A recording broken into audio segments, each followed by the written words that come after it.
बोलो राजस्थान पुलिस जिंदाबाद, राजस्थान पुलिस जिंदाबाद, राजस्थान पुलिस जिंदाबाद, पुलिस प्रशासन।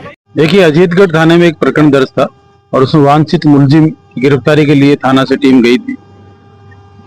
थाने की टीम जब मौके पर मुलजिम गिरफ्तार करने गई तो मुलजिम के परिजनों, उसके साथियों, पड़ोसियों ने पुलिस के ऊपर पथराव कर दिया, जिससे हमारे 11 पुलिसकर्मी घायल हो गए, गाड़ियों में भी नुकसान हुआ।